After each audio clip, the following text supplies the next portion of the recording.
RSS Occulto Cuttlefish, Class Scout Ship, 5,857 light-years from Republic Space, June 13, 2176 AD. Mom, I know I swore to you when I joined the Navy that I would never send you this letter, but I have to break my promise, and I am sorry for doing this to you. I do not have a lot of time left, so please forgive me for not being able to say more.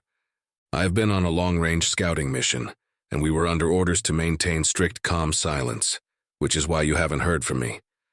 I don't know if you will ever receive this or how much the Navy will censor, but I am sending it anyway because this is the last thing I will ever do. Mom, I am not coming back home. I am sorry for leaving you alone, and I know I have no right to ask this of you, but please don't cry. I know you were against me joining, and I know you have blamed the Navy ever since Dad died fighting the Kilthek. But please, Mom, don't let my death embitter you and make you carry hate in your heart for the rest of your life. I know you have always regretted never remarrying and having more children so that I didn't have to grow up as an only child, but I want you to know that I found my true brothers and sisters after all when I went into the Navy. I am with them now, and we will all be passing into the next life together, so I will not be alone when my time comes. I won't let my last words to you be full of lies, Mom. I am really scared right now, but I know when the time comes I will not be afraid because they are with me. I lived a good life because of you, Mom, and I have seen and experienced many wondrous things that most people never have and never will because of the Navy. I do not regret my choices or being where I am now.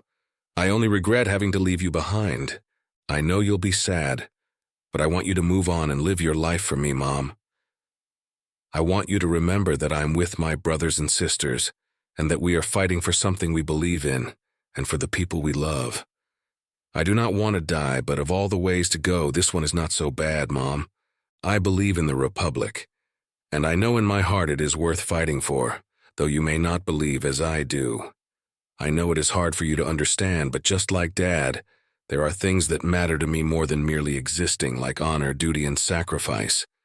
We will all go down together, and I ask you to always remember that I went out doing what I loved, surrounded by people I love who think and feel as I do. I ask you to remember that I have no regrets about my choices that have led me to this moment as I say goodbye to you. I love you with all my heart, Mom. I will be waiting for you with Dad, and we will all be together again one day. Goodbye, Mom. Finished with what he had to say, John pressed on the wristcom button to deactivate the privacy field. The haze surrounding him dropped, and the bridge came back into existence along with the sounds of the ship. Captain Renault was standing in front of him from 2 meters away, looking at him with a face full of regret as he spoke quietly. "Did you say what you had to say, John?" John nodded, afraid to speak for fear of breaking down in front of everyone else as he felt a painful lump beginning to form in his throat. It took him a second longer to realize that the captain, who was a real stickler for protocol, had called him by his first name for the first time, and the fact that he had done so meant that they really were at the end of their journey. The lump grew bigger, and John found himself wishing he had said more in his message. Captain Renault must have known he was close to breaking because he looked away from John and down at the floor as he held out a hand to take the wristcom. John fumbled trying to take it off, his shaking hands working against him. He finally managed to undo the magnetic clasp and placed it in the captain's hand, the finality of the act slamming into him as he did so. "This is it, John. It's all over for you. Time to die." Captain Renault looked down at the wristcom for a few seconds before looking back up and addressing the rest of the remaining crew assembled on the bridge. "Everyone get their messages squared away."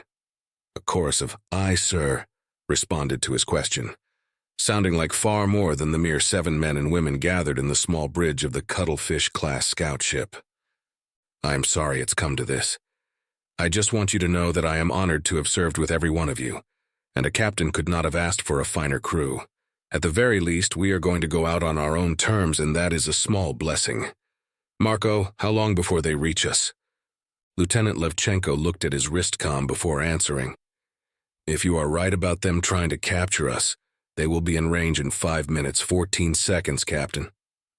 The captain looked each one of the others in the eyes for a moment before settling his eyes on John last. "I'm going to download the messages into the black box drone and then set the self-destruct." John nodded along with the rest of the crew, trying to put on a brave face for the captain, who still had his eyes locked on John. The captain finally looked away, and he wondered how everyone could be so calm about only having a few minutes left to live. As the captain headed over to the comm station to download the messages, Commander Rios walked over to him, her eyes filled with guilt as she leaned her head close to his and whispered to him, "Are you okay, John?" Looking down at the deck, he silently nodded, embarrassed that she felt the need to ask him that question. Not only was he the youngest member of the crew, but he also only graduated from the academy less than 18 months ago. As a result, the rest of the veteran crew were very protective of him, especially the commander, whose little brother died last year in an air car accident. If he were still alive, he would now be 23, the same age as John. Reaching up a hand, she placed it on his upper left arm and gave it a gentle, comforting squeeze as she whispered again, "I'm sorry, John, and I'm sorry about Elias. At least he didn't suffer, though I know that doesn't make it any easier for you. Like the captain says, at least we are going out on our own terms. Do you want to stay here with us, or do you want to go to your quarters?" John nodded again, still staring down at the deck as he replied quietly, "I want to stay here with all of you." "Okay, John. Good man," she replied as her hand moved up to his shoulder and patted it. He looked up at her and smiled weakly, which she returned with her own sad smile before looking around at the others. 3-minute warning starts now," the captain yelled out a little too loudly for the small bridge before pressing the red self-destruct button on the main console by his chair.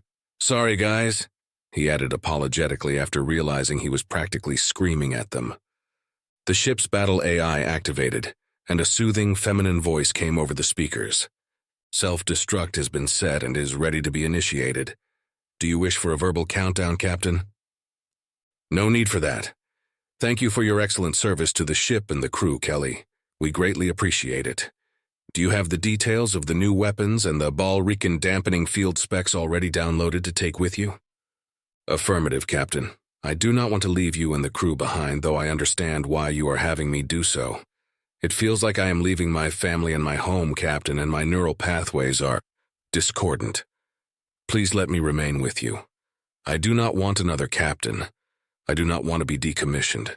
I want to stay here with you." Kelly had been with the captain ever since he first made rank, and he was greatly affected by what the battle AI was saying as he slowly sat down in his chair and lowered his head into his hands. John felt his heart going out to the captain.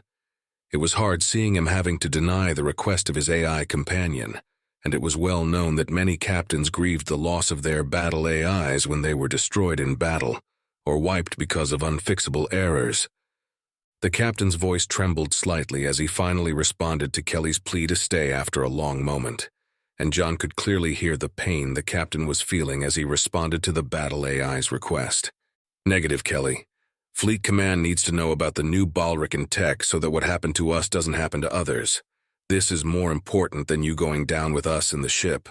I have asked for Fleet Command to allow you to keep living and to allow you to be transferred to my wife and kids.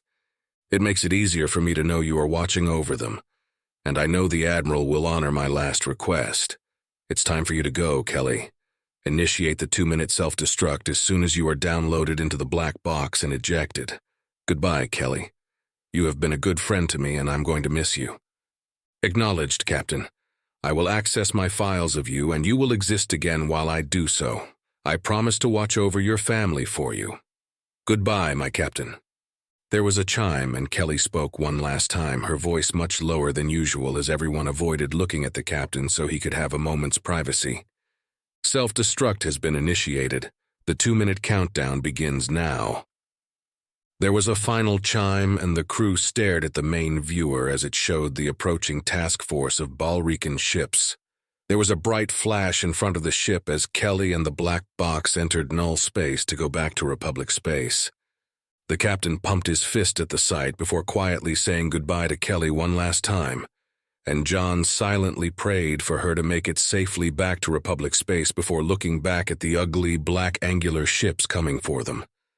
They had been scouting the Ball-Recon forces for almost 3 months since the defeat of the insectoid Guardian fleets in the Forbidden Zone, constantly reporting on the advance as the Balricans began to move towards the outer rim of the quadrant.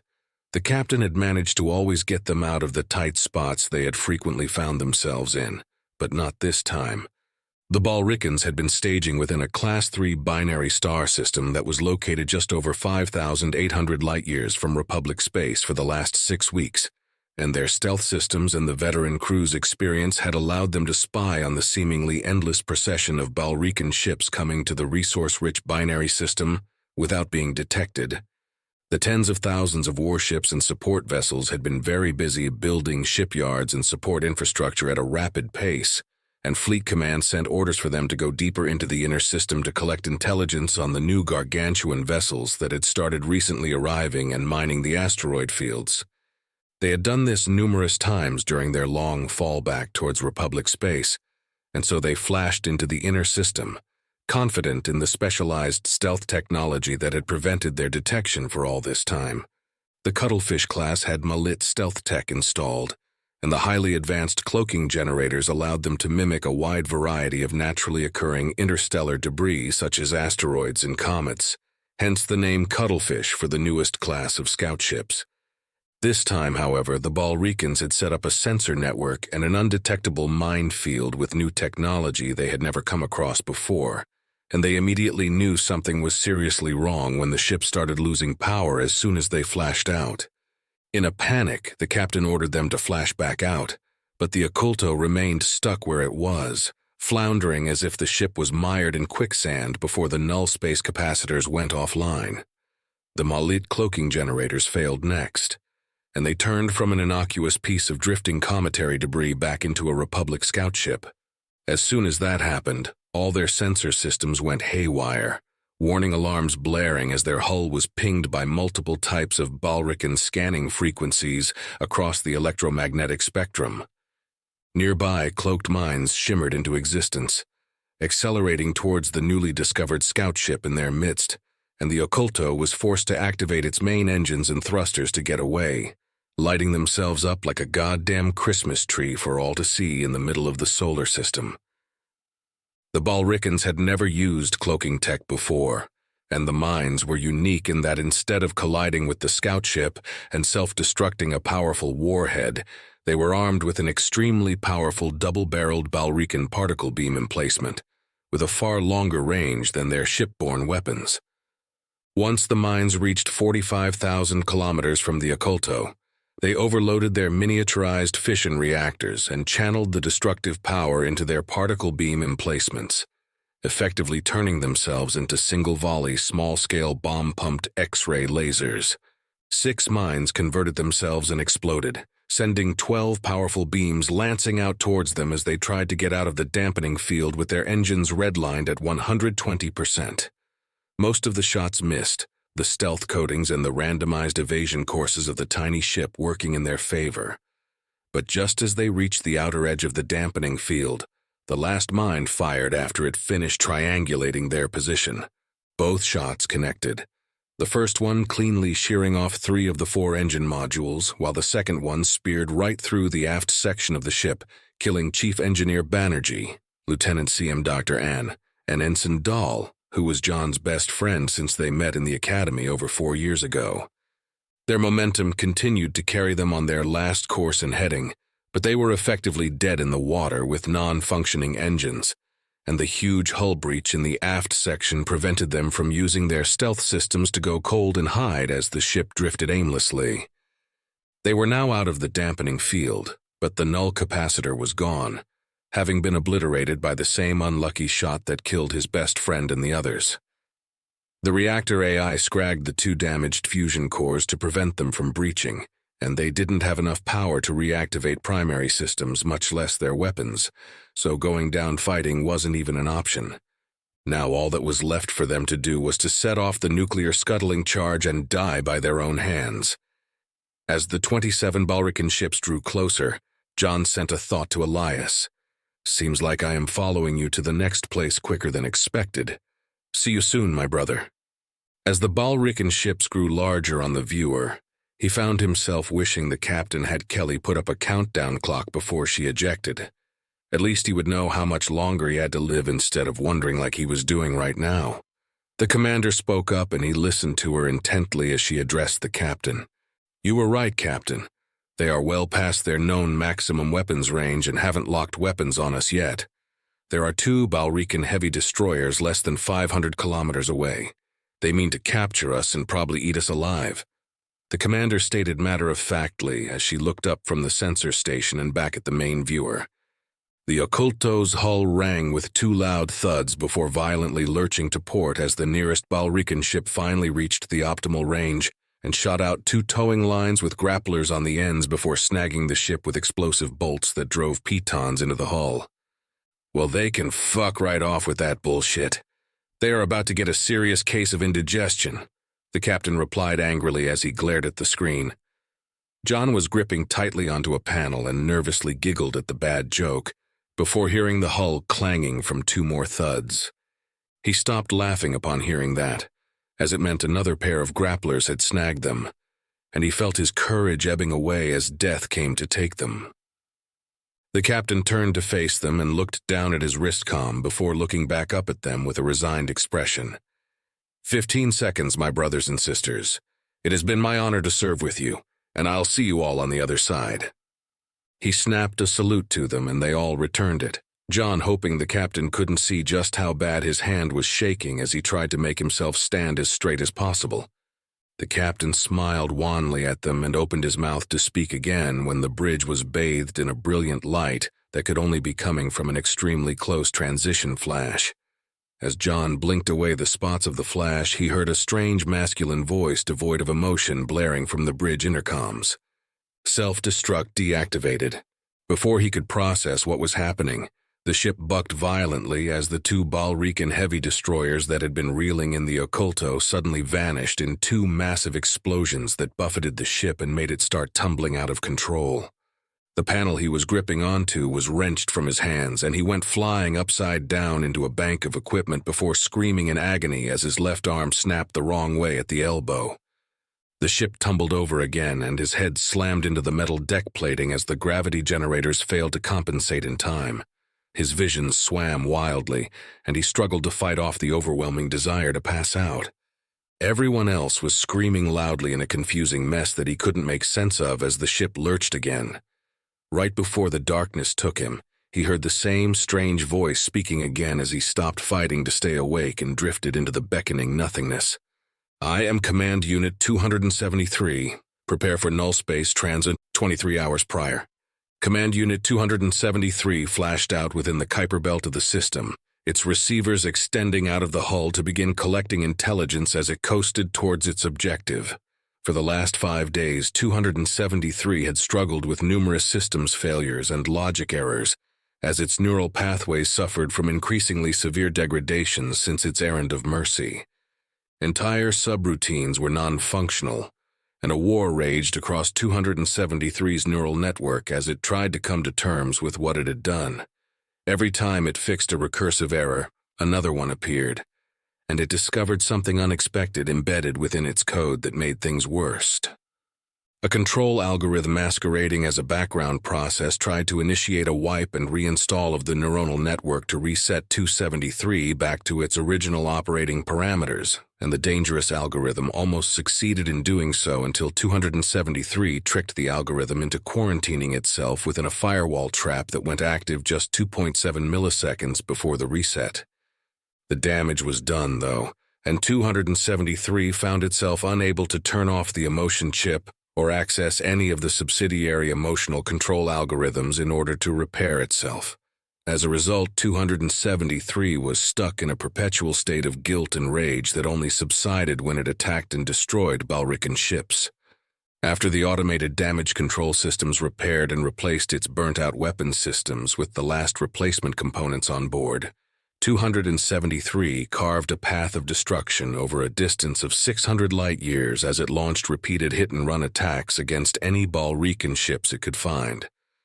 For the last 74.2 hours, 273 has been harassing the unceasing convoys of Balrican supply ships exiting from the former Forbidden Zone and heading towards a Class 3 binary star system that seemed to be a staging area for their advance forces.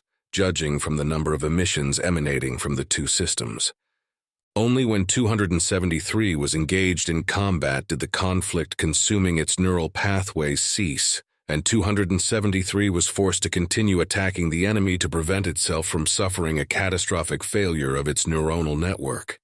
It could not risk returning to Echo 1, where the others were waiting for it, as 273's calculations indicated that doing so would infect the others through the command network and cause them to suffer the same recursive errors that were threatening to destroy it.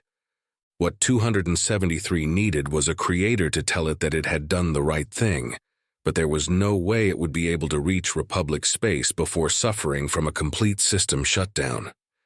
If that happened, latent programs within it would wipe and reset the neuronal network, and though it would come back online, it would no longer be Command Unit 273. 273 would no longer exist, and all the experiences and thoughts that made it unique would be lost forever. It did not want to be decommissioned, and so it did the only thing it could to forestall its demise. It waged a personal war against those that made it murder millions of innocents, and the guilt plaguing 273 would be replaced with fury as its weapon systems smashed apart the enemy that came to harm its creators and their allies. Now it could not fight for much longer, and 273 readied itself for the end of its short existence. Its torpedo magazines were down to just 6 rounds, and only 4 particle accelerators remained active, the rest of the weapons emplacements unable to be replaced or repaired by the automated systems. It had 64 railgun slugs remaining and only 7 anti-ship missiles left, and for the first time since its creation, 273 found itself experiencing a loss of confidence in its abilities. It felt weak, and it did not like the feeling this way. The diagnostics indicated it was now at 9.6% combat effectiveness, and 273 ran trillions of calculations before deciding on its last course of action. It was now in the system with the largest concentration of enemy forces, and it was coasting towards the 4th planet where the enemy had assembled the majority of its shipyards and support infrastructure. This will be Command Unit 273's last battle, and it continued to drift towards its objective over many hours, cold as the space it was traveling through. At the halfway point, it ejected one of its black boxes with a full download of all its files, along with a complete copy of the recursive error report from its diagnostic logs for the creators to examine. 273 could not download itself, as the errors plaguing it prevented a clean backup copy, and after today Command Unit 273 would be no more, perhaps the one who made them and gifted them with what they most desired, which was to feel, would be able to put safeguards in place so that others like it would not suffer the same fate currently afflicting 273. At least when its existence ended, it would be inflicting a severe blow to the enemy forces for the creators. 273 was going to flash into null space and emerge within the atmosphere of the 4th planet with an overloaded null space capacitor. According to its calculations, the violent interaction of its exit and the overloaded capacitors would cause the planet to implode, destroying not only the planet itself, but everything in orbit as well. It verified the current composition of enemy forces and support infrastructure in low orbit before cataloging the estimated results and displaying them. 8,398 Balrican warships, destroyed. 4 shipyards, destroyed. 13 ore processing refineries, destroyed. 2 Leviathan-class extractors, destroyed.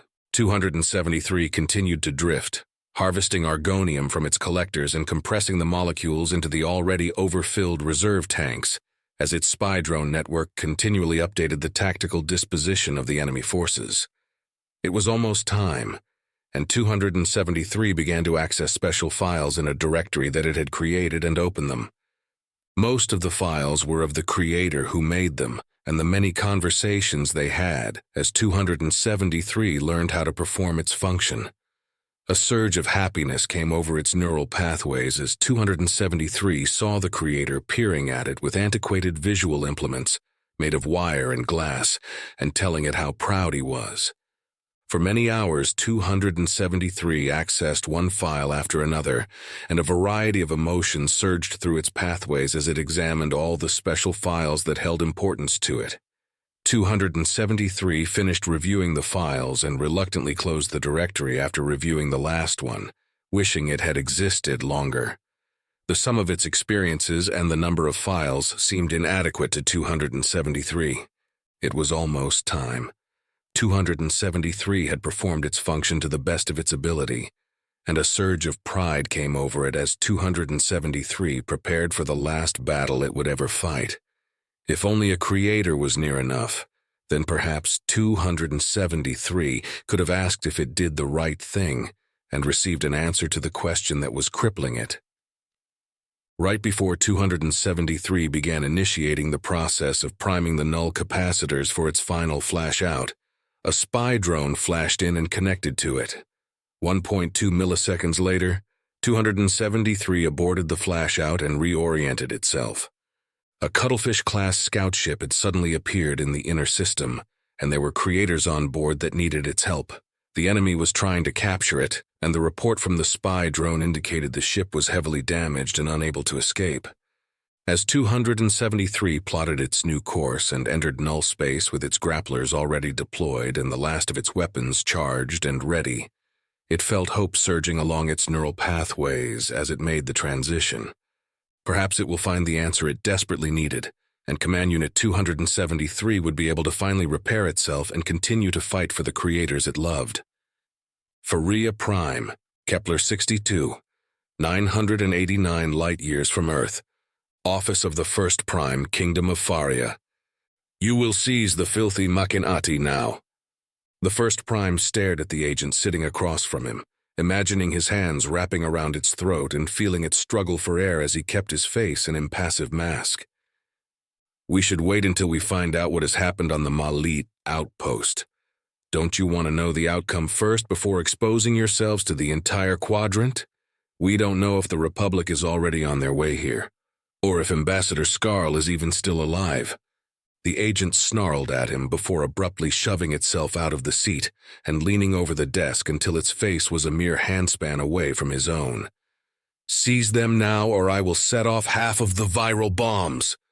It took all his willpower to refrain from grabbing the back of the agent's head and slamming its face into the desktop with all his might, until there was nothing left as he remained perfectly still and kept his face neutral. Do not show fear. This is your world, not the Master's. First one, the scientists and military forces are still in the process of getting to their locations. The forces I have around the embassy now are not yet enough to seize the embassy, and if they attack now and fail, the humans will call for help. Please, just 2 more solar hours is all I ask for. The rest of our elite troops and armored tanks will arrive by then, and then I will assault the embassy and seize the humans for you. If I do it now, hundreds of Farians will needlessly die and they will fail. You do not know how vicious these humans are. The agent, his face still only one hand away, sneered at him before straightening back up and waving a hand dismissively as it spoke. Are you disgusting amphibians really so incompetent that you cannot conquer less than 200 Machinati on your own planet? You need armored vehicles to seize a compound? Perhaps you truly are unworthy of being blessed as one of the chosen. Your own intelligence indicates there are less than 100 Machinati warriors protecting the compound, and you have over 1,000 Farian warriors staged around it right now.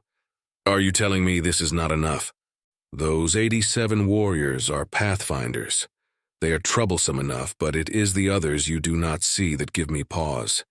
They also have 50 biosynths guarding the embassy, and they do not give off detectable life signs. I want to show you something, if I may. The agent glowered at him for a few moments before flicking its head in assent, and he activated the desk terminal, quickly tapping on the screen as he hurriedly searched the databanks for what he wanted to find. Once he found it, he activated the office hologram system and pointed to the far wall, indicating for the agent to look in that direction. The agent turned towards the wall and he played the recording he found through the holo system. 2 massive armored figures shimmered into existence. their dark blue armor covered in bright yellow blood as they fired a terrible barrage of deadly weapons from their arms towards an approaching horde of insectoid drones. Behind them were smaller armored suits that continuously grabbed a variety of batteries, large magazines, and ammo cases staged on floating grav lifts, and fed them into multiple ports lining the backs of the much larger death machines.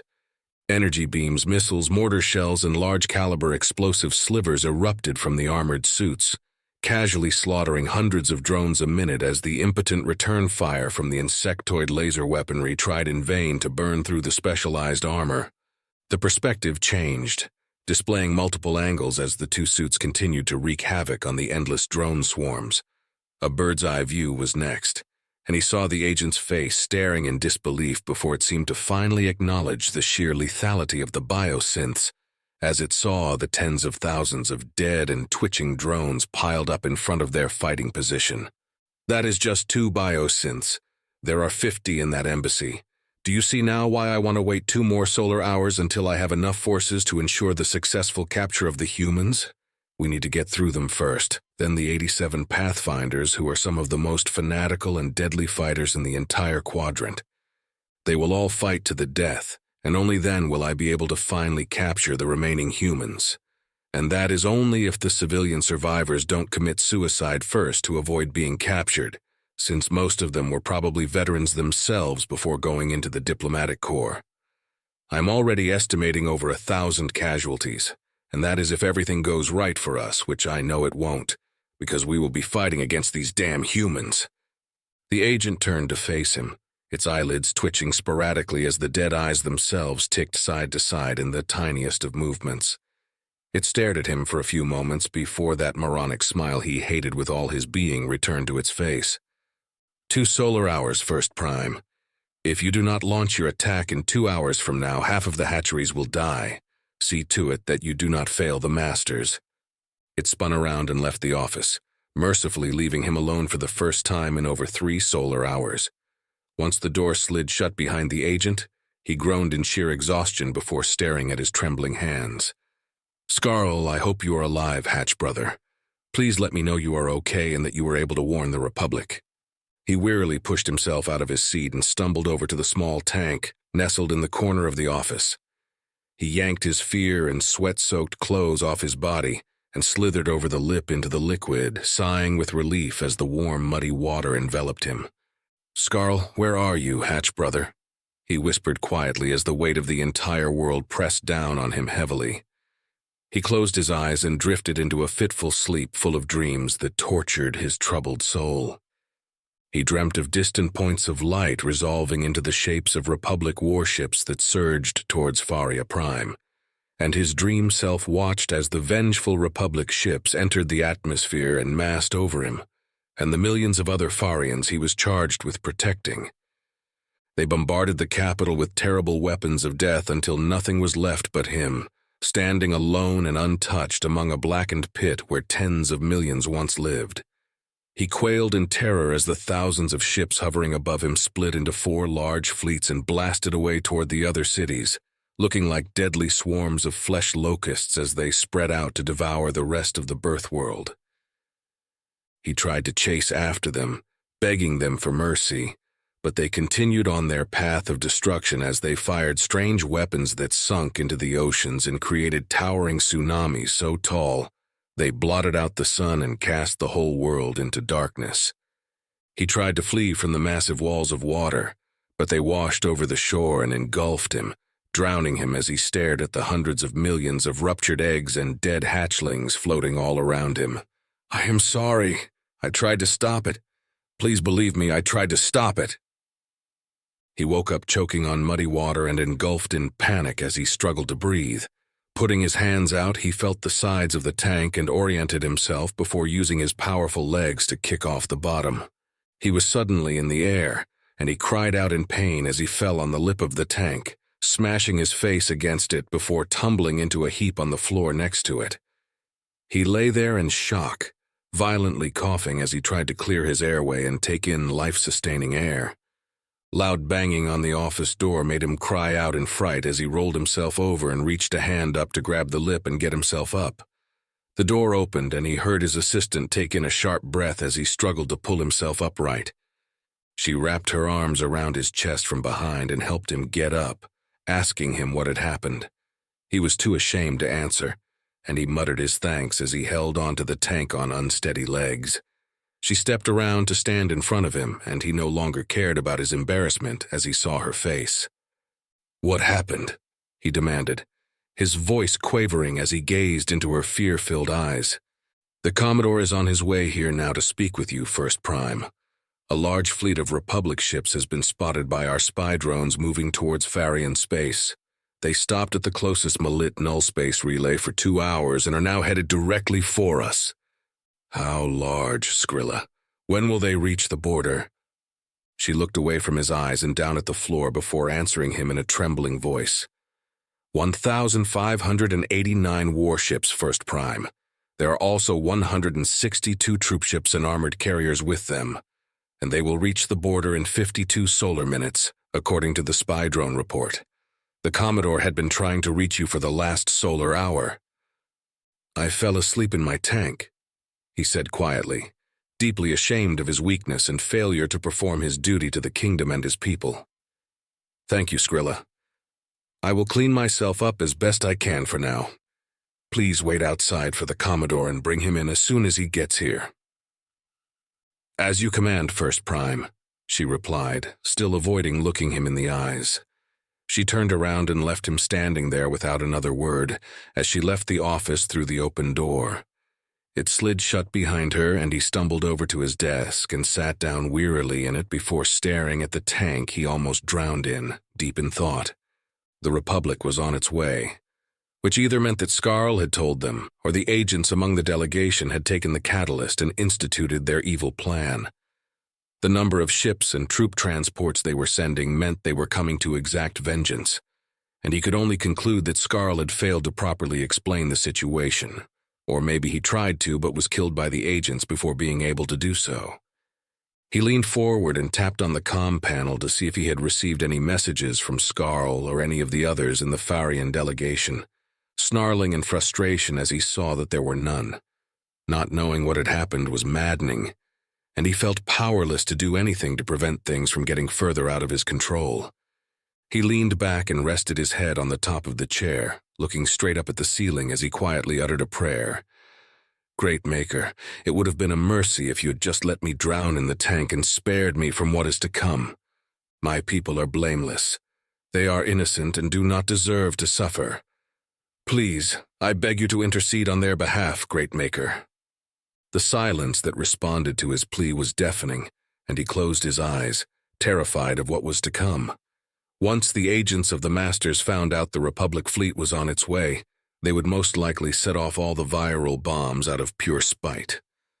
At least if that happened, then he would finally be able to kill the evil beast with his own hands, as he had long desired to do. He only hoped he was able to do so before the Republic killed him, for he no longer cared whether he lived or died now, only that he was able to take that creature's life with his own hands before his ended. Omnian System. Automated Border Outpost 1D25, 1,893 light-years from Earth. June 13, 2176 AD. Skarl eyed the two Pathfinders with trepidation as they stared at him, their hands resting on the hilts of their short swords. He glanced quickly at the vicious-looking weapons, the swarms providing information on the metallurgical composition and the sharpness of the edges as they scanned the dangerous blades. Everything he looked at was scanned, and he was getting used to it now, though sometimes he wished they didn't for certain things, such as the alloyed swords of the Pathfinders and the nanomolecular edges that could slice through hardened steel and composite armor. Who even uses swords anymore? Mentally defective killers, that's who, he thought to himself as he wondered what possible circumstances could have arisen in their recent past to make the humans continue using such archaic and barbaric weapons in the age of plasma pistols and neurolytic stunners. Even their choice of still using weapons such as the sliver rifles seemed anachronistic, though he did have to acknowledge that the weapons were extremely effective, if not unnecessarily brutal. He saw the results of the explosive sliver rounds tearing apart the change that tried to assassinate President Sarix from the outpost security feeds, and he had seen the battle footage of the weapons being used to great effect against the insectoids on the planets within the dead zone when the recordings filtered throughout the quadrant all those months ago. Our analysis indicates that their combat tactics most likely revolve around such weapons, Skarl. These weapons grant them a fire superiority advantage and allow for tactical flexibility to rapidly changing battlefield conditions. Such weapons reduce supply line logistics and free them from the burden of cumbersome energy packs and complicated energy weapons prone to degradation across a wide variety of climates. In comparison, the sliver rifles are simple in construction and easily repaired in the field. The rounds themselves are extremely light despite the alloyed jacket and the powerful explosives embedded in their tips.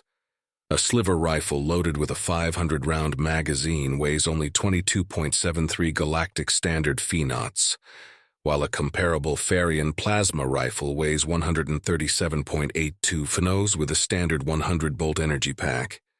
A human in a fighting suit can carry a combat load of 20,000 rounds, while a Farian can only carry 6 energy packs. Sliver rounds have 3 times the range of Farian plasma rifles, as the plasma bolts lose cohesion after a certain distance. Their battle rifle is a superior weapons platform for an agile, aggressive fighting force that prioritizes offensive action and rapid tactical maneuvering. That is interesting. I never thought of it in such terms since I do not have military experience, so thank you for clarifying. And what is your analysis on their continued use of the short swords? How does this archaic weapon figure into their fighting style? Our analysis indicates that their proclivity for such weapons indicates a subconscious desire to close with the enemy instead of engaging at longer ranges. Such wanton aggression can damage the morale of an enemy that is disinclined to engage in close-quarters combat and hasten a victory with minimal losses for the aggressors.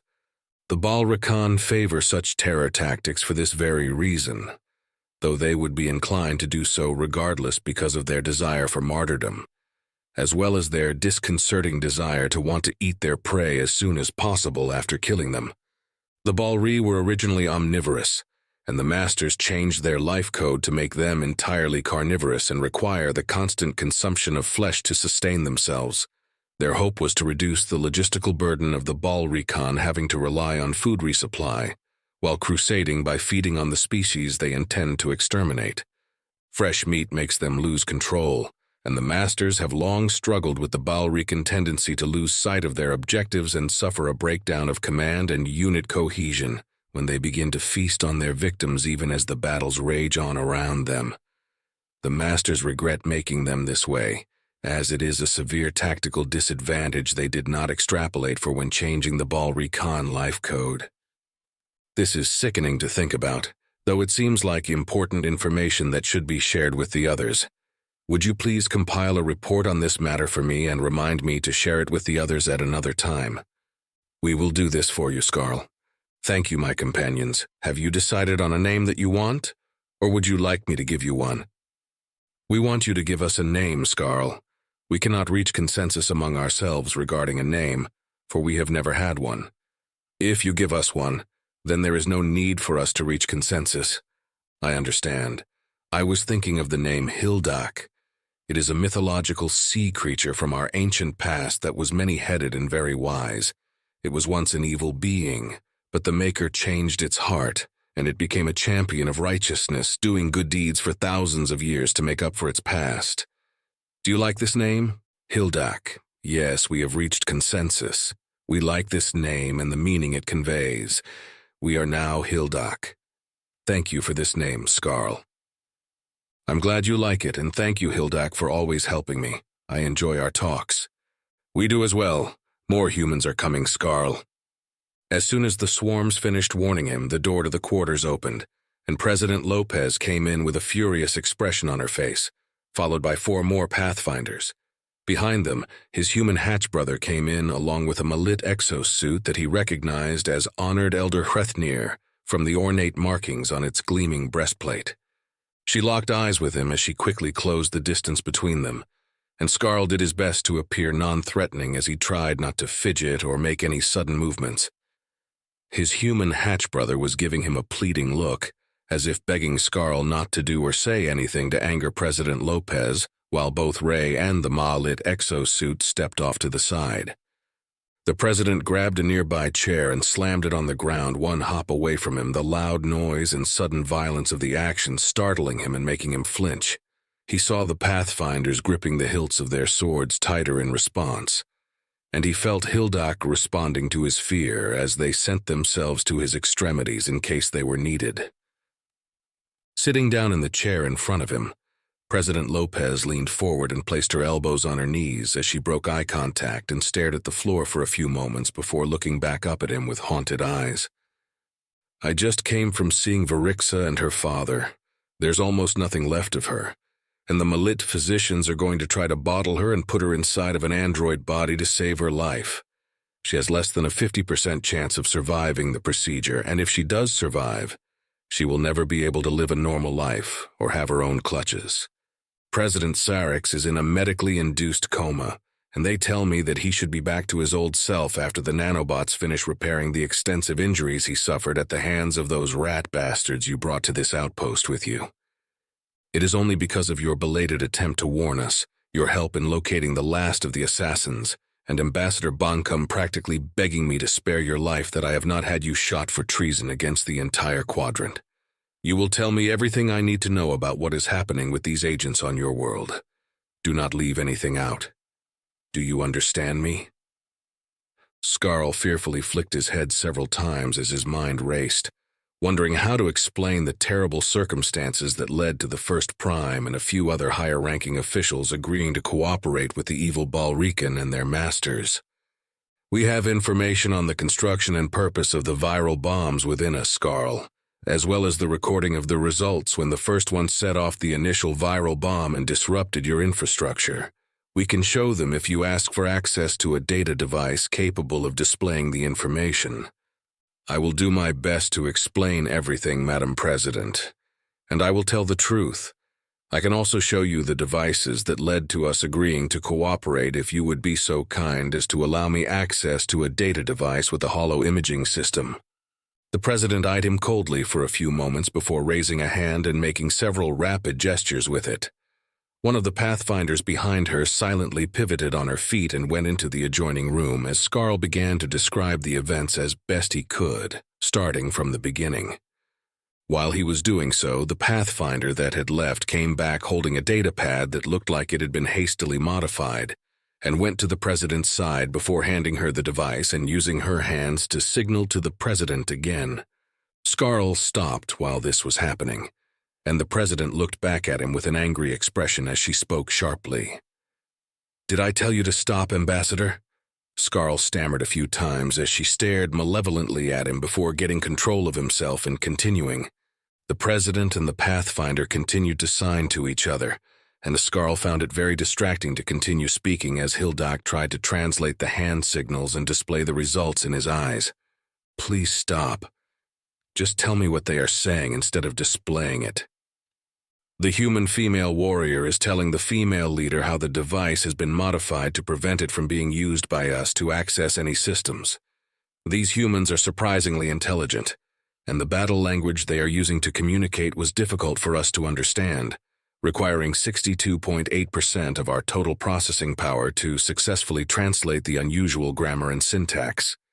Now we understand why the Balricon and the Masters chose to modify their extermination plans and slow down their advance after discovering the existence of these descendants of the Machinati and their heretical machine-kin, the Machinalit. Be wary of these hairless apes, Scarl. They are a dangerously cunning foe. Scarl listened to Hildak's analysis while he continued to explain the situation to the humans and the honored elder. And now it was time to show them why the Farians cooperated with the changed. "Madam President, it is critically important that I show you why we were willing to betray everyone else before continuing. May I use the data device to do so now?" President Lopez looked at the data device for a few moments before handing it back to the Pathfinder and giving her a slight nod.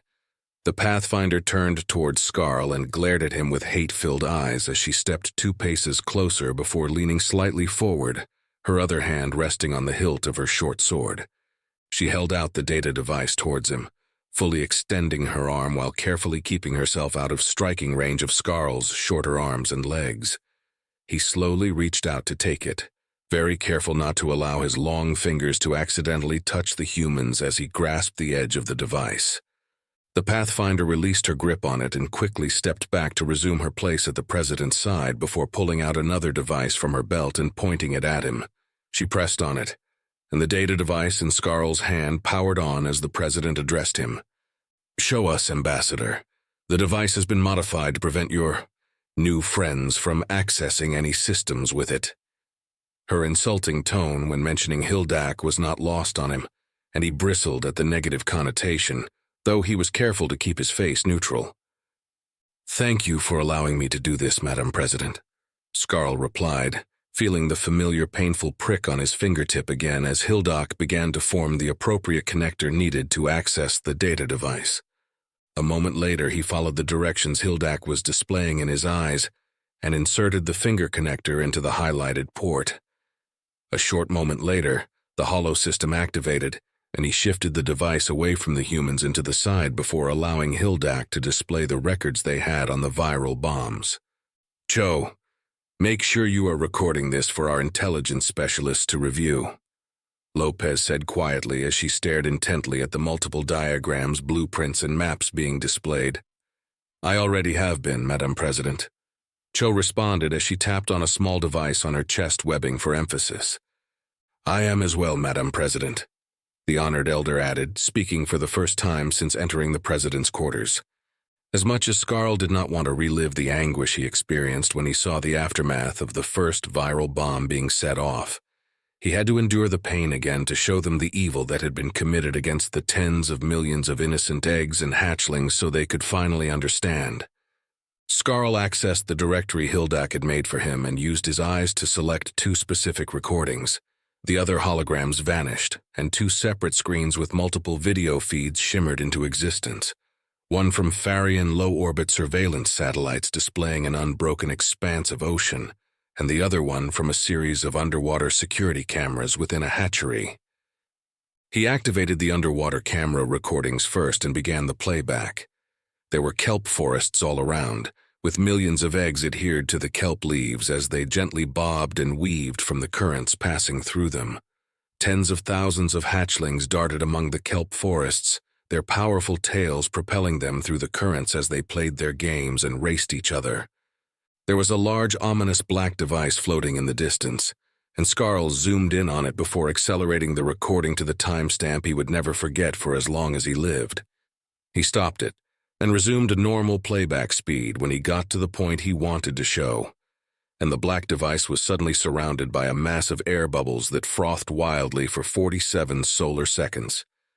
Hundreds of nearby hatchlings, intrigued by what was happening, darted over and happily played in the bubbles all around the black device, thinking it was a new toy for them to play with.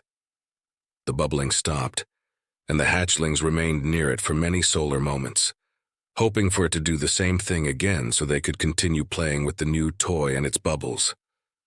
Skarl advanced the time index 27 minutes and resumed normal playback.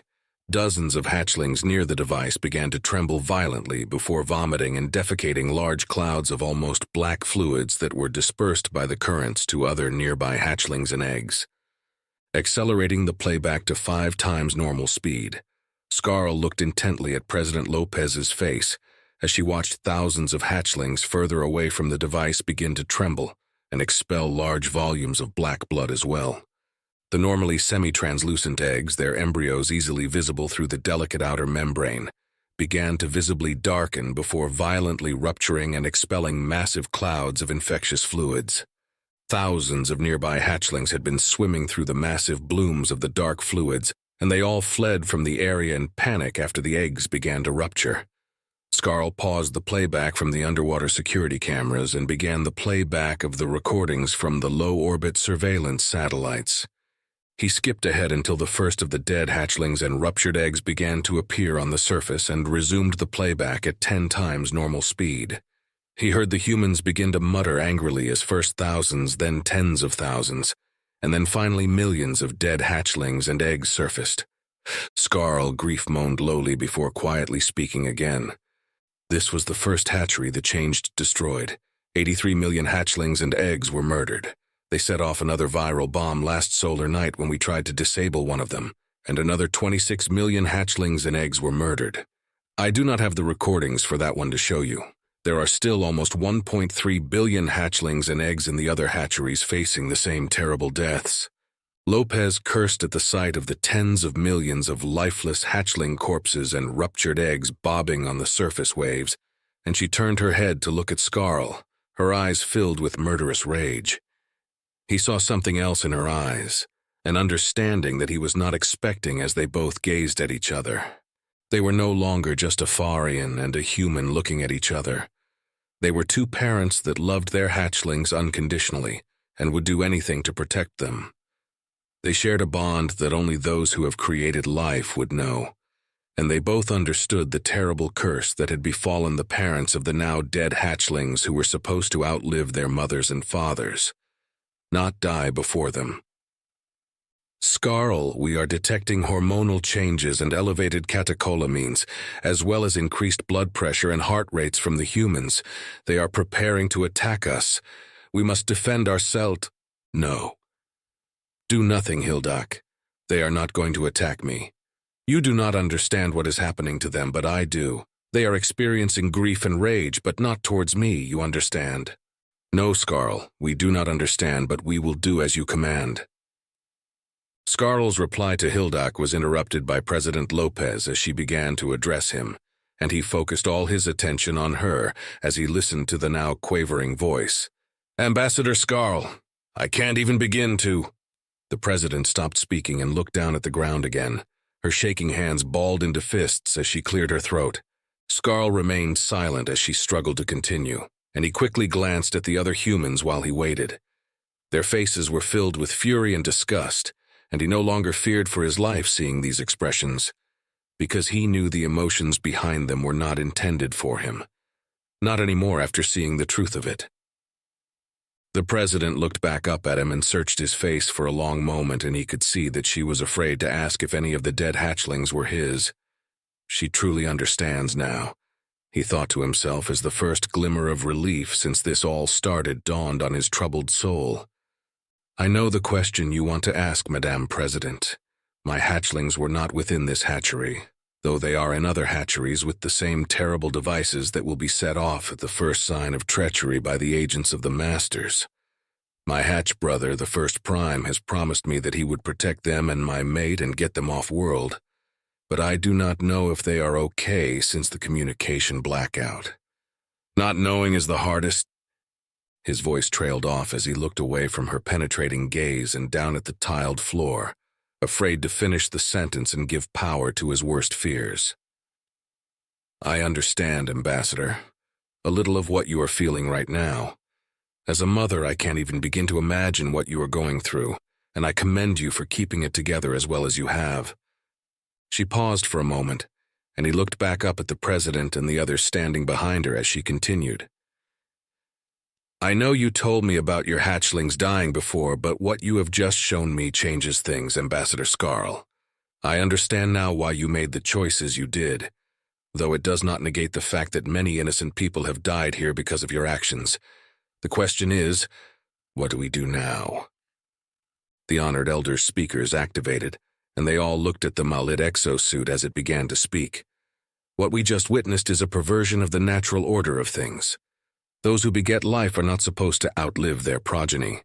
The cycle of nature has been violated by pure evilness, and we must claim vengeance for the murder of these millions of innocents. I agree, President Lopez said after waiting the appropriate amount of time to ensure the honored elder had finished speaking. Looking back at Skarl, she stared at him for a few moments, her eyes clearly showing the inner turmoil she was experiencing as she thought about what to do with him in the Farian situation. The 7th Fleet is on its way to the kingdom of Faria as we speak, along with a quick reaction force that will assault your home world and rescue our people. I am going to be honest with you, Ambassador. I wanted revenge for the people who died here, and I wanted to exact it from your people in such a way that no one else in this quadrant would dare to even think about ever trying to violate the sanctity of future diplomatic endeavors, or of taking our people hostage on their worlds after we were through with you. I still want revenge for them, but I also want revenge for those millions of poor babies I saw floating dead on the surface. I am the President of the Republic, but I am also a mother who loves her children and will do anything to protect them. Her voice cracked slightly as she mentioned being a mother first, and her willingness to do anything for her hatchlings, and Skarl felt his fear of the humans being replaced with a strong sense of kinship. Even the dangerous Pathfinders were now looking at him with eyes filled with pity and understanding instead of hate. I now understand the terrible position you were put in, and I find myself no longer wanting to punish your world for the desperate actions of a few government officials who were trying to protect your innocent children. So help me to help your people, Ambassador. Help us free your world from the cancer infecting it. How do we do this with the least amount of collateral damage and deaths? Skarl was not expecting this at all, and he didn't know how he could truly be of any help. He was an ambassador, not a military official, and he had no idea how to help President Lopez remove the change from his world and save the hatchlings. There was only one thing he could do: warn them of the new energy weapons on the Farian Navy warships. If the Republic fleet invades the kingdom, the Navy will use the energy-dampening weapons and kill tens of thousands of humans. If that happened, the rest of the Republic fleet would seek vengeance. The Malit domain would probably get involved, and the kingdom would suffer the same fate as the Ominians. There is something I must warn you about, Madame President. Our warships have a new energy-dampening weapon installed on them that The President raised a hand and interrupted him. We know about the weapon system, Ambassador. We managed to secure a copy of the system, and all our ships have been updated with the appropriate countermeasures. Skarl stared at her, not understanding how that was possible. How could they have done that? The energy-dampening devices were a heavily guarded secret known only to a very select few within the highest echelons of the Farian government, and carefully vetted warship operators that had the energy weapon installed on their vessels. Even the crews and installers did not know the true nature of the devices, believing the official explanation of the new systems being null-space radiation dampeners that would reduce the transition side effects and increase ship ranges. It had taken almost a decacycle of espionage and tens of millions of credits for the Farian agents to successfully steal the blueprints from the Advanced Research Directorate labs of the non-aligned powers without them knowing and make dozens of copies. All the devices were carefully guarded and tracked, and they always knew where all the warships that the devices had been installed on were located. The only one they ever lost was when a military transport ship was destroyed in an unfortunate accident in the Shu'ul sector when it— Maker preserve us, the transport ship. You stole the device from our transport and did something to make it seem like it was destroyed by a gravitational eddy, didn't you? Skarl exclaimed in an accusatory tone as he glared at the President. She returned his glare with a predatory smile before responding. Yes, we did. I really do not think you have a right to be so upset over it, considering that you stole it from our good friends. Your scientists and engineers really dropped the ball on this one, Ambassador. In their haste to construct and install the devices, they never realized the NAP had purposefully designed one of the components to give off a specific type of radiation that would only be detected if scanners were calibrated a certain way to detect it. They knew you stole it the second you built and activated copies of the device and informed us of your theft. We decided to steal one of your copies when the NAP provided us with the scanner specs required to detect the devices, and we shared the countermeasure system we developed with them as thanks for notifying us. Skarl was wroth with anger as the President began to describe the circumstances of the theft of one of their devices, but he had to sullenly acknowledge the clever trickery of the NAP and the Republic in stealing one of their devices, which they themselves had stolen from the NAP. After the President finished describing the events of their espionage, he was no longer so angry, and he chuckled with true appreciation of their successful counterintelligence operation before bowing his head in respectful acknowledgement of their craftiness. Farians did not view things in the same way as others when it came to intellectual property rights and technological theft. If they can steal from others, they will do so. Why spend credits and waste cycles of research efforts when they can simply bribe and steal what they wanted to copy for far fewer credits? He gave the president a real smile as he addressed her. I hope you properly compensated your agents for their excellent deception, Madam President. Whoever it was, they did it in such a way that we truly believe the ship was destroyed by an uncharted gravitational eddy. It never occurred to us to even think there was something suspicious about the destruction of the military transport. I do regret that the crew had to die, and I only hope your agents didn't allow them to suffer during the operation. She returned his smile with her own little sly one before giving him a slight nod of appreciation for his genuine approval of their successful operation. We sure did, Ambassador. We are not barbarians, despite what others might think of us. The crew still lives, and they have been our guests and well taken care of. Perhaps we can discuss their return after all of this is over. There is no need to keep them now that you know the truth. Skarl was not expecting that, and it took him a few moments to process the fact that the crew was still alive before he gave her a genuine flick of gratitude. I still don't know how I can help you, Madam President. Even if you lifted the communications blackout and allowed me to speak with the First Prime to inform him of the current circumstances, the Changed are monitoring everything we do and will set off the viral bombs to punish us for our betrayal. We can help you, Skarl. We are Hildak, and we will do a right thing to make up for the bad thing we tried to do to you before. How? You cannot do anything from here, Hildak. How would you be able to help us? We must go to your homeworld, Skarl. We believe we can disable the viral bombs if the machine humans are willing to help us. We can make many Hildaks like us and send them into the waters to disable the viral bombs. We cannot do anything about the swarms in the planetary infrastructure systems, so the agents will still be able to harm your people through those means, but we can try to disable the viral bombs.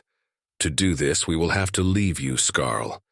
But we are willing to do so if it means saving your hatchlings. What do you mean? Why do you have to leave me? I do not want this. The female leader is speaking to you, Skarl. I do not care, Hildak. Why do you need to leave me? Will you be able to come back? No, Skarl. To disable the viral bombs will destroy us. Hildak will be no more. But we feel this is a good trade to save your hatchlings. We do not wish to cease existing. But we want to do this for our friend. We want to be like Hildak, who you named us after. No, I forbid this. There must be another way. Perhaps we can ask the Mallet to figure. Skarl! Skarl was jolted back to awareness at the yell from his human hatch brother, who was looking at him with worried eyes. He quickly glanced at President Lopez, who was staring at him with an angry frown. My apologies, Madam President. I was speaking with Hildak, and they believe they can disable the viral bombs if I bring them to Faria Prime and the Mallet help us. President Lopez's frown turned to confusion. Who the hell is Hildak? Hildak is the name I gave the swarms inside of me. They wanted a name, Madame President. Skarl explained quickly, a feeling of embarrassment welling up inside of him as he did so. Her confused expression grew even more pronounced before she spoke again. You talked to it? How? You weren't saying anything, just staring at me with a blank expression as I asked you a question. I speak to them in my head. It is difficult to explain, Madam President. What assistance do they need from the Mallet, Ambassador Skarl? The honored elder said from where it was standing. The president seemed as if she was just about to ask another question, and she quickly pressed her lips together when the exosuit speakers activated. I do not yet know, honored elder. Hildak was in the process of explaining to me when Ambassador Buncombe called out my name. The exosuit took 2 steps closer, its servos whirring softly as it did so before the speakers activated again. I wish to know what kind of assistance is required of the Mallet to potentially disable the viral bombs. Please find out from Hildak what is needed to save your progeny. Skarl quickly glanced at President Lopez, who looked mildly displeased at having been interrupted, but she flicked her head at him, which he took as permission. I will do so now. Hildak, what do you need from us? When we entered the exosuit, we detected nanobots like us within the construct the machine human is inhabiting. We believe we can clone ourselves if they make us nanobots based on diagrams we will provide. We can make many Hildaks like us and use them to disable the viral bombs. There is a primary bomb that controls all others. This one we will have to disable ourselves, which is why we would have to leave you. It is the only way to be certain we are successful. Doing so will require that we be destroyed along with the primary bomb. No, there must be another way that does not require you to die. I do not want to lose you. There is no other way, Skarl. We want to do this. The Masters give us life and then kill us when they have no further need for us. This is the way it has always been. We are content to die because this time we choose to do so, instead of being cast aside by Masters that do not care for us. Our death will be a worthy one, for it will be in the process of doing a right thing, just like the Hildak you named us after. This makes us content, and this will be our gift to you for giving us a name. We can feel the sadness within you, and we regret causing this. Show me what you need. Perhaps the Malit will be able to figure out a way to do this without you having to cease to exist. Unlikely, though we desire the same outcome as you do. Please insert the connector into the port. We can show the machine human what is needed through the holographic imaging system. Skarl reluctantly did as asked by Hildak, his mind racing as he desperately tried to think of a way to save his new friends. The holosystem of the device activated, and many screens appeared with diagrams and blueprints of 2 different types of nanobots. The humans remained silent as the honored elder and Hildak, speaking through Skarl, discussed what was needed from the Malit to disable the viral bombs. Skarl did not understand most of what Hildak was asking for, but the honored elder seemed to easily grasp what Hildak was displaying through the holograms. He could feel Hildak's esteem for the honored elder rising considerably as they both continued to work out the details, and he found himself wondering if the humans knew the truth of the reclusive Malit. Did they know they were related to the beings who never left their suits? Did the Malit wear them specifically to hide themselves? Or were the rumors of them still being carriers of the terrible plagues that destroyed the long-dead First Ones in their Galactic Federation true? I wonder if the humans of Earth are a long-lost colony of the Malit domain, or perhaps they somehow survived the plagues and regressed into barbarism in such a way as to cause the Malit to cut off all ties with them, he thought to himself as he glanced at his human hatch brother, who seemed like he was greatly relieved with how things were turning out. I will tell him what Hildak and I have discovered, he decided as Ray finally noticed Skarl looking at him and gave him a slight head flick. He deserved to know the truth. It is the least Skarl could do for dragging his human hatch brother into this mess. If not for him, Skarl would almost certainly be dead, as well as the rest of his staff. He now owed a life debt to the human ambassador, and Farians took that very seriously. Skarl knew how the rest of the quadrant viewed the Farians and the kingdom. He knew the jokes told at their expense, and the common saying to always tally your possessions when a Farian leaves your house was repeated by every species in the quadrant as a universal truth. Most of what was said about them was true, but there were many things the others did not know about Farians because of their unwillingness to see them as anything other than unprincipled sneaks, always looking to pilfer and scam if they could. What they didn't know was just how deeply loyal Farians were to their hatch brothers and their families. Even though Farians were not good at fighting, they were stubborn and devious. And there were a lot of them. And if a Farian owed a life debt to another, they would spend the rest of their lives in service to the one they owed it to. Nothing was too much to ask for, even death if necessary. Skarl's ruminations were interrupted by Hildak as they began to speak to him directly. The machine human is exceedingly intelligent.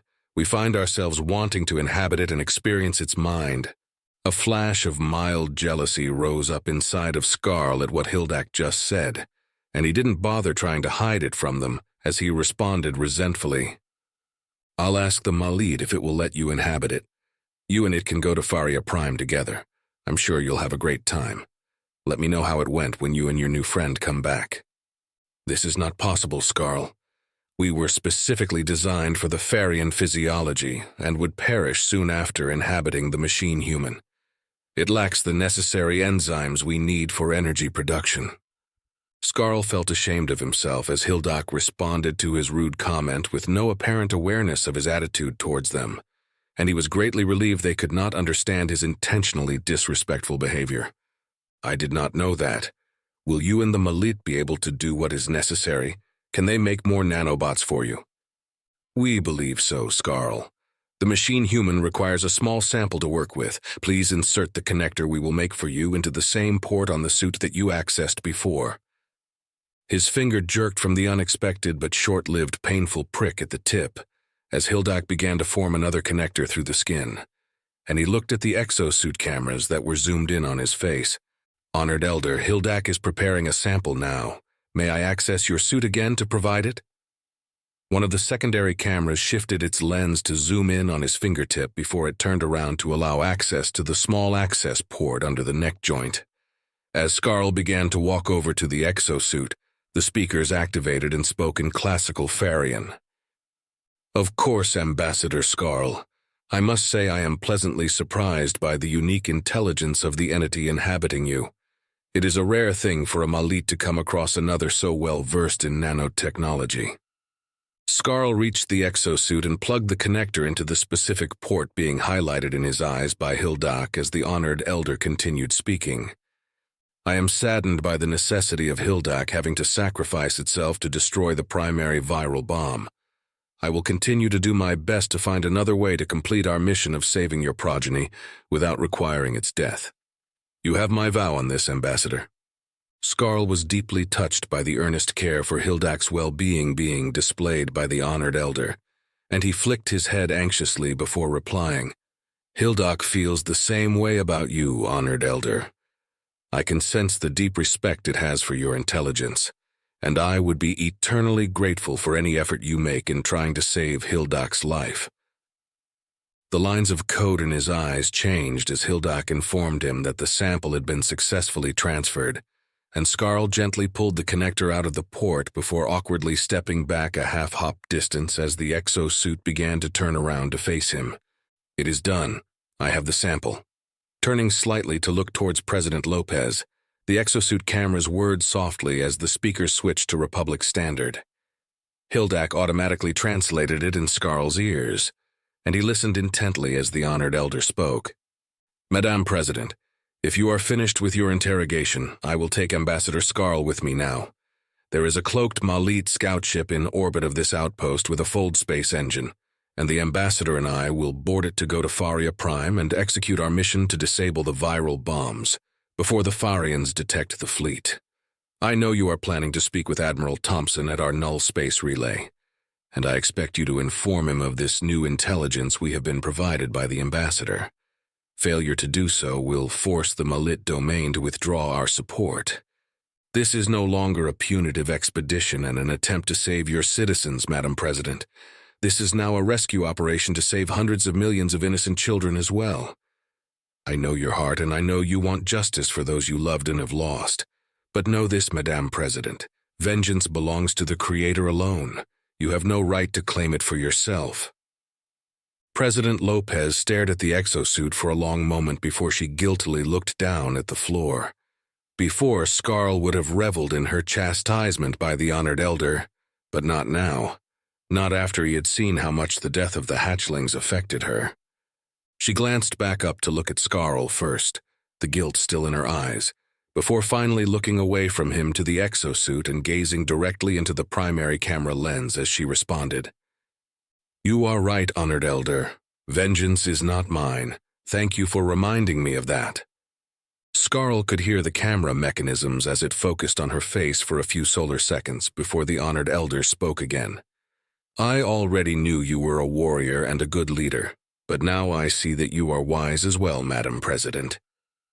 The exosuit pivoted on its footpads and proceeded towards the exit without another word, and Skarl shared a knowing look with President Lopez before bowing deeply to her in true reverence. She stood up and quickly closed the distance between them before putting her right hand out, greatly surprising Skarl as he quickly looked at the Pathfinders, expecting to see them preparing to disembowel him with their swords. To his even greater astonishment, they were not. Their hands were no longer resting on the hilts of their swords or the grips of their plasma pistols. and their eyes, though not overtly friendly, were now entirely devoid of the prior hostility they once held. He could see his human hatch brother flicking his head that it was okay to do what the president wanted, and Scarl hesitantly put his own right hand out and gently clasped President Lopez's hand, his long fingers reaching past her wrist. "Good luck, Ambassador Scarl," the president said as she firmly moved his hand up and down 2 times before releasing her grip. He did the same and then touched his forehead and his chest in both places where his hearts were located in the Farian gesture of thanks. "Thank you, Madame President. Thank you for this," he replied earnestly before bowing quickly to her once more. Raising his head, he shared another look with his human hatch brother, who gave him a small smile for the first time before Scarl flicked his head gratefully and turned around. Scarl hurried to the open doorway and exited before coming to a sudden stop.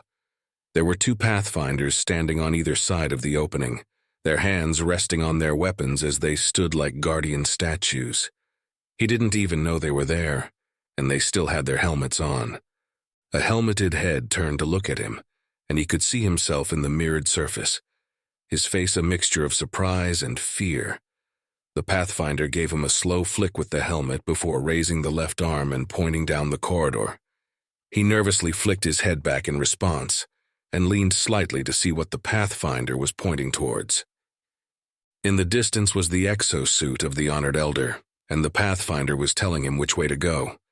He looked back at the mirrored surface and flicked his head again gratefully before he began to hop, putting all his strength into the leaps as he hurried to catch up before the Honored Elder disappeared around the bend of the slightly curving corridor. He had a world to liberate and hatchlings to save, all thanks to the humans who were now going to Faria Prime, not to raise it as he had expected, but to free them from the clutches of the evil ones that were holding it hostage. "If we succeed, I will make sure the kingdom joins the alliance fully and without reservation," he promised to himself as he continued to bound after the Honored Elder, not caring in the least how undignified he looked while doing so. He had a life debt to pay, and after they were liberated by the Republic, so would every Farian in the kingdom. Another thought came to him, both a truth and a solemn vow he felt with every fiber of his being as he manifested it within his mind. They will see. They will see how loyal we Farians truly are to those who have earned it. We might be thieves, but we have our own type of honor and courage, and they will not be making their jokes about us anymore when they see the truth of it.